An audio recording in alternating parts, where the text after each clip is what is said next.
prêt? J'ai besoin d'une feuille. Alors, nous poursuivons notre émission, excusez-moi, avec nos prochains témoins. Nous sommes avec Jean-Noël Vera. Jean-Noël, bonjour. Alors, Jean-Noël, tu es Head of API Management chez la CDC Informatique, c'est la filiale IT de la Caisse des dépôts. Nous sommes également avec Emmanuel Métivier. Emmanuel, bonjour. Bonjour Thomas. Alors Emmanuel, je rappelle, tu es Business Program Director et Catalyst. Souvent, Catalyst surtout, oui. C'est Catalyst, voilà, tu te présentes souvent comme Catalyst, chez Axway, qui est un éditeur de logiciels spécialisé dans les API. Alors, ça n'échappe à personne, depuis ce matin, on parle d'API. On a eu Julien qui nous parlait justement de la manière dont les API étaient utilisées par L'Oréal. On aura peut-être d'ailleurs un commentaire de ta part là-dessus, Emmanuel. Je t'ai vu dans le coin qui échangeait et tu as probablement des choses à nous dire sur ce point. Et la première question que je voulais poser était pour toi, Jean-Noël. Pourquoi et comment la Caisse des dépôts a-t-elle choisi de s'appuyer sur les API pour ouvrir, donner plus de possibilités à son système d'information ? Alors, je vais commencer par revenir dans un temps où il n'y avait pas d'API et pas d'informatique. Donc, la Caisse des dépôts a été créée en 1816 pour servir l'intérêt général. Donc, ça nous ramène à Bonaparte. Voilà. Après. Juste après Bonaparte. Voilà. C'est ça. Les 100 jours. Et donc, on a beaucoup de missions d'intérêt général. Des bons en histoire, en plus. Dans le domaine de la banque, de la finance, des fonds d'épargne, de la formation professionnelle et de la retraite.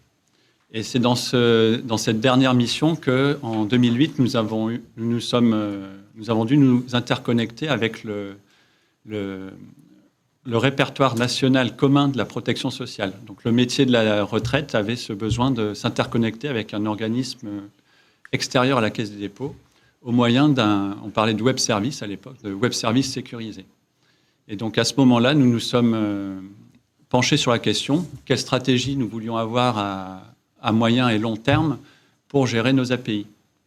Et donc, c'est posé la question notamment du choix de l'outil. Donc, nous avons choisi à l'époque le produit de Wordel, qui est devenu quelques années plus tard Axway. Et nous avons eu de cesse depuis ces 15 dernières années de continuer à faire évoluer le socle en proposant toujours plus d'outils et en accostant toujours plus d'API et de consommateurs. Comment est-ce que tu as convaincu les métiers de l'intérêt de s'appuyer sur les API? Alors, mon expérience en tant que référent du socle, c'est que obliger un métier à se lancer dans l'application de son business, c'est contre-productif. Il vaut bien mieux attendre que le besoin vienne du métier. Voilà, il a un besoin. Et nous, en tant qu'experts API, on est là pour les accompagner, pour aplanir les difficultés et donc les accompagner dans tout le cycle de vie de leur projet. Concrètement, à la Caisse des dépôts, nous avons plusieurs métiers qui ont une maturité hétérogène dans le domaine des API, dans l'utilisation des API.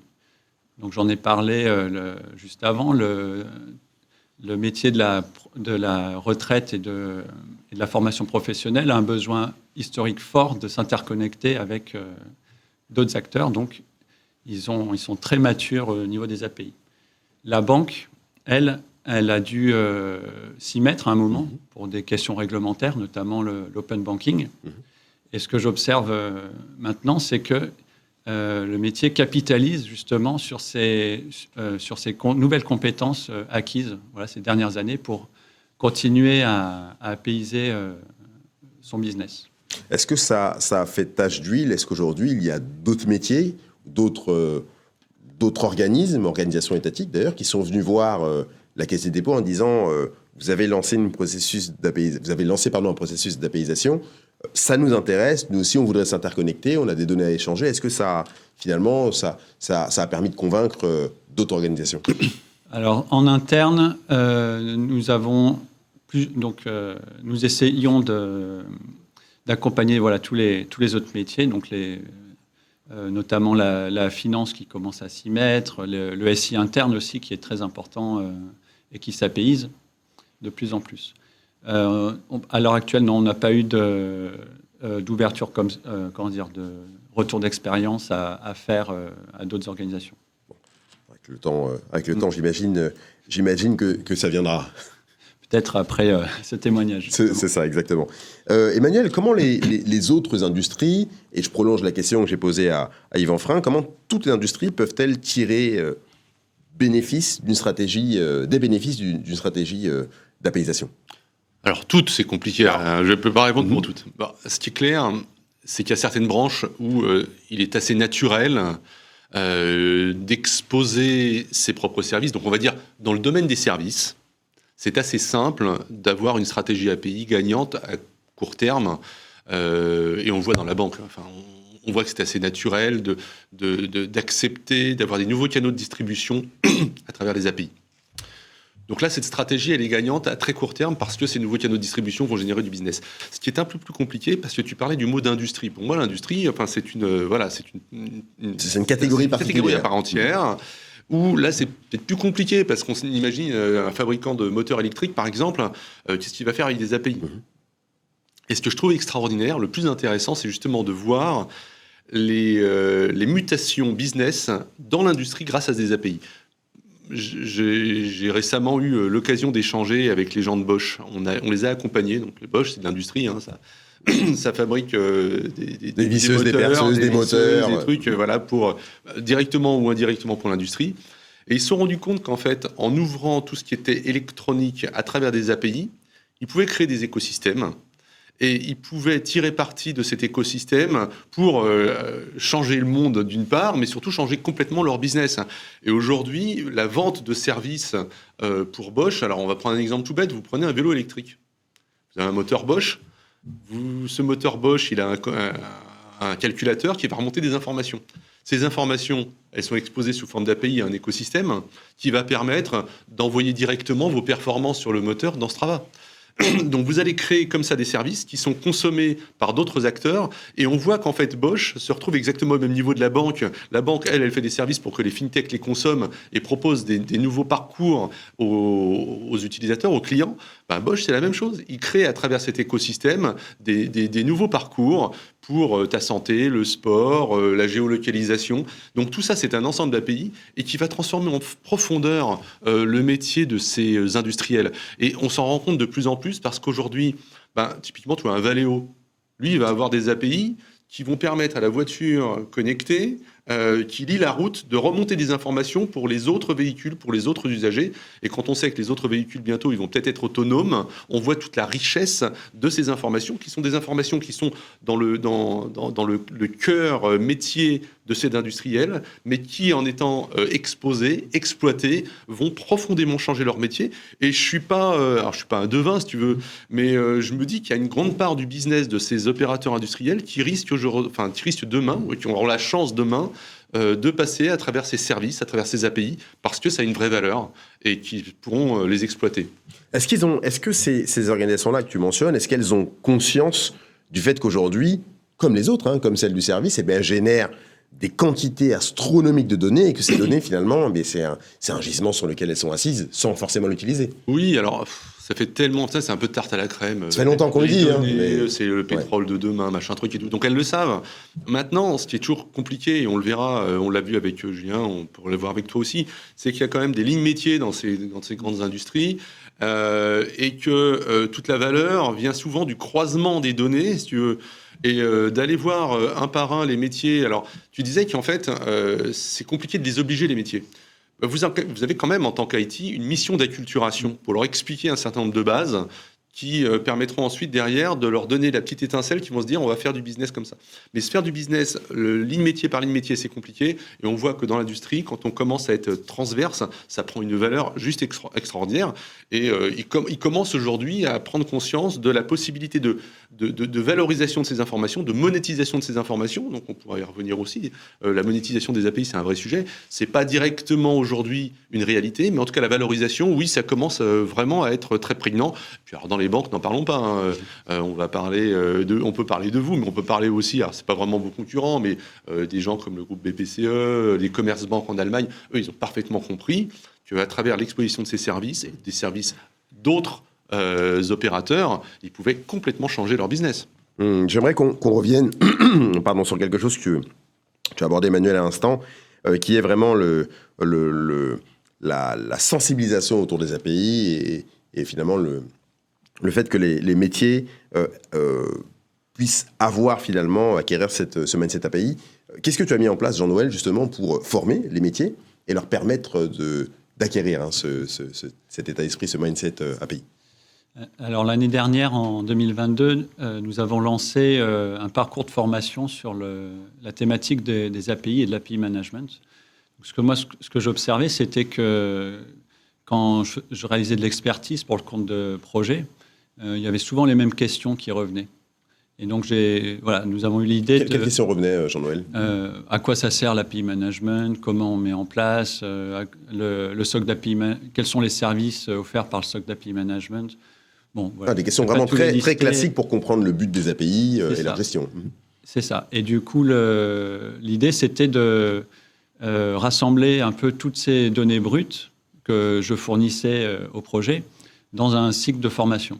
Donc, 3 buts dans ces formations. Le premier, c'était de diffuser les connaissances théoriques et pratiques sur le domaine des API, les principes d'architecture, l'urbanisation du SI, comment les API structurent le système d'information. Le deuxième sujet, c'était de partager les fonctionnalités du SOC d'API Management que nous gérons. Des fonctionnalités API Management et DevSecOps. Et donc les pratiquer au moyen d'ateliers, de présentations, de workshops, etc. Et enfin, pour moi, le dernier et le plus important item, c'est d'accompagner à la fois les producteurs d'API et les consommateurs dans la compréhension de l'usage qui est fait des API. Est-ce que l'API est consommée 2 jours, le week-end? Est-ce qu'elle est consommée sur desktop, sur mobile? Est-ce qu'elle est consommée de manière cyclique, etc. Il y a plein d'informations à prendre en compte. Et si le fournisseur d'API prend en compte justement toutes ces métadonnées, il pourra continuer à améliorer le service aux consommateurs. Et donc ça, on fournit les outils et on accompagne les métiers dans la compréhension de l'usage qui est fait de leur API. Comment vous êtes organisé justement pour favoriser cet accompagnement? Alors, ça bouge aussi dans notre équipe. On est dans une phase aussi de réorganisation. Concrètement, nous sommes en train d'adopter l'approche produit. C'est-à-dire que nous avons un produit d'API management. Et notre but, toutes nos actions sous-jacentes, c'est de continuer à apporter de la valeur, à valoriser ce socle. Donc, nous sommes organisés autour d'un noyau d'experts, certains maîtrisant la partie dev, l'autre la partie ops, la partie sécurité également. Ensuite, par rapport au projet, nous avons une stratégie pour fournir le maximum d'autonomie au projet. Voilà. Et donc, cela va de pair, évidemment, avec l'item précédent sur la formation. Nous formons les projets pour utiliser nos services managés. Et ensuite, nous travaillons également sur les évolutions du socle.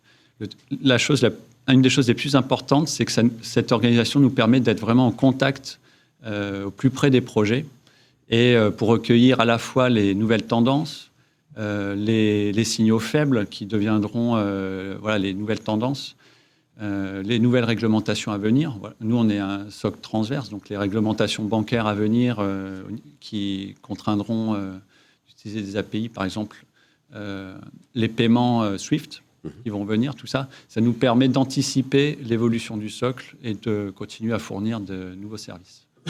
Tu mentionnais au début de cette discussion la caisse des retraites. Vers quels autres écosystèmes l'APIisation a-t-elle permis d'ouvrir finalement le système d'information de la CDC? Alors, je vais prendre 2 exemples emblématiques. Bien connus du grand public. Ouais. Le premier, c'est la formation professionnelle. Nous gérons le site Mon Compte Formation. Et donc, à ce titre, donc derrière la belle vitrine du site, il y a tout un tas d'API qui travaillent en back-office derrière. Donc, nous sommes interconnectés avec Pôle emploi, avec l'Agir Carco, avec la Caisse nationale d'assurance vieillesse, pour la partie service. Ensuite, nous avons également la partie référentielle, avec par exemple France Connect et Net Entreprise, le référentiel des personnes morales du JPMDS. Et enfin, les services que nous les proposons aussi à des organismes de certification. Donc ça va de l'auto-école en bas de la rue à Axway en tant que certificateur. Donc pas mal d'organisations. Je vois que le temps passe très vite et il me reste 2 questions à vous poser. Une pour toi, Emmanuel. Comment est-ce que les entreprises matures, on a une organisation qui est mature, qui utilise les API maintenant depuis un certain nombre d'années, comment les organisations peuvent-elles continuer à s'appuyer sur les API pour maintenir l'accélération de la transformation de leur système d'information et de leur business? Et après, j'aurai une autre question pour tous les deux autour de la sécurité. C'est quelqu'un qui la pose en ligne. Je pense que pour répondre très rapidement, on a de plus en plus d'entreprises, on le voit, qui sont matures sur l'APIisation en tant que telle. Donc, Jean-Noël, tu as fait un petit panorama. On a un système d'information qui tourne, qui est exposé, qui est bien exposé, qui est sécurisé, tout ce qui va bien. On a les API qui fonctionnent. La vraie question qu'il va maintenant falloir se poser, c'est que quand tu parles de transformation digitale à travers les API, généralement, ça passe par un écosystème de consommateurs de ces API. Une API ne vaut que si elle est consommée. C'est un petit peu comme un produit. Tu peux faire le plus beau produit du monde, s'il n'est pas consommé, bad luck. Donc là, maintenant, il va falloir qu'ils engagent des réflexions beaucoup plus marketing sur la productisation de l'API. Cette API, je veux en faire un produit, je veux qu'il soit consommé. Il va falloir que je reprenne la vieille techno marketing de base, le prix, le produit, le placement, etc. Donc on a les 4P qui se transforment en 10P du marketing digital. Mais il y a ces outils marketing qu'il va falloir mettre en branle pour pouvoir vendre, exposer correctement et que ces API, ces services digitaux, donc parce que ça ne devient plus des API techniques, ça devient vraiment des services digitaux, soient consommés. Donc on a tous les outils qui vont tourner autour de la marketplace de services digitaux, des choses comme ça, qu'il va falloir vraiment aujourd'hui prendre en compte. Et ça veut dire aussi derrière que ces entreprises qui sont peut-être très matures au niveau technique, il va falloir qu'elles parlent encore plus avec des métiers qui n'ont pas forcément l'habitude de parler, de concevoir des services digitaux à travers des produits techniques. Donc là, il va une fois de plus falloir les mettre autour de la table. Donc tu as encore du boulot peut-être pour... D'où les formations aussi qui s'adressent à tous les publics, à la fois technique et fonction support. Ah oui, vous avez un devoir d'acculturation clairement, mais aussi de réunion au-delà de cette acculturation. On a 2 questions en ligne. Sur l'aspect sécuritaire, je sais qu'Axway n'est pas un acteur de la sécurité, mais vous avez toujours, de votre côté, quand même une vision particulière. Y a-t-il des certifications disponibles? D'ailleurs, c'est une question pour tous les deux. Est-ce que, Jean-Noël, tu as regardé côté certification sécurité et Axway de ton côté, Emmanuel, qu'est-ce que tu préconises? Alors, Axway est un acteur de la sécurité dans le sens où, justement, quand tu vas parler d'APIisation, il faut voir ça comme la brique de sécurité qui va permettre à ton système d'information d'échanger avec l'extérieur. Un petit peu comme une boîte à fusibles, on en avait parlé la dernière fois. Oui. Donc, dans ce sens, on est un acteur de la sécurité. On se doit de proposer à nos clients une boîte à fusibles qui soit vraiment blindée. Et donc, il y a des certifications de gradation avec des critères communs, les Common Criteria. Aujourd'hui, la plus haute certification en termes de sécurité civile, on va dire, parce qu'après, on va passer dans la gradation militaire. Donc, la plus haute certification civile, c'est la Common Criteria EL4+. Et on est le seul éditeur d'API qui permet à nos clients de bénéficier de cette certification dans les produits. Donc, vous avez, oui, une brique de sécurité qui est absolument indispensable. Est-ce que tu veux dire un mot sur la sécurité? C'est vrai que de notre côté Caisse des dépôts, nous avons une cellule sécurité qui nous fait part des besoins et que du coup nous mettons en place opérationnellement. On a une autre question en ligne toujours. Côté réglementation, les aspects API sont-ils couverts dans la loi SREN, donc c'est un projet de loi qui vise à sécuriser et à réguler l'espace numérique, ou par des équivalents légaux européen? C'est plutôt pour toi, Emmanuel. Non, je suis désolé, je n'ai pas l'information. D'accord, bon, on va te le dire. Non, mais au moins c'est clair. Et on cherchera, donc restez connectés, on cherchera et puis on essaiera de vous apporter une réponse. On y reste très peu de temps et une dernière question pour vous, tous les deux. Quel conseil donneriez-vous, messieurs, à ceux qui veulent absolument réussir leur conseil d'APIisation? 3 conseils chacun. Jean-Noël. Alors, il faut un budget sanctuarisé pour gérer le produit. Ensuite, il faut utiliser les API à bon escient. Hein. Il y a d'autres cas d'usage pour transférer de la donnée que les API. Une fois qu'on a les API, il faut comprendre l'usage qui en est fait. Et enfin, diffuser de l'information, former et acculturer au maximum. Former, acculturer. Ça fait 4 conseils. Ça fait 4 conseils, mais c'est toujours bon à prendre. Je ne peux pas dire les mêmes. Ouais. Il faut qu'on soit un peu complémentaires. Donc, ce que je disais tout à l'heure, définir une vraie stratégie d'API, ça, c'est hyper important. Et pour ce faire, sortir de l'IT et rencontrer les métiers. Donc là, définition de la vraie stratégie. Au-delà de ça, comprendre et bien comprendre la transformation d'API technique en API business, dont on n'a pas vraiment parlé, toutes ces solutions de produits API. Ça, je pense que c'est la deuxième étape. Et la troisième étape, c'est mener une veille très attentive sur les évolutions de notre environnement. Parce qu'on a un écosystème qui change. On a aujourd'hui beaucoup de consommateurs de ces API qui sont encore des humains, qui sont des développeurs. Demain, on aura de plus en plus, comme le disait l'interlocuteur de PwC, d'outils beaucoup plus automatisés. Alors, on pense tous à des ChatGPT, des OpenAI, tous ces assistants numériques qu'il va falloir nourrir et qui vont consommer ces API. Ces outils ne parlent pas le langage complètement humain, en tout cas, ne parlent pas de la même manière que nous. Et si on veut être efficace, il faut peut-être penser, alors effectivement, à la taxonomie de ces API, mais aussi aux manières de les exposer. C'est-à-dire qu'un développeur humain, il va falloir lui donner quelques exemples, des vidéos, des tutos, des choses comme ça.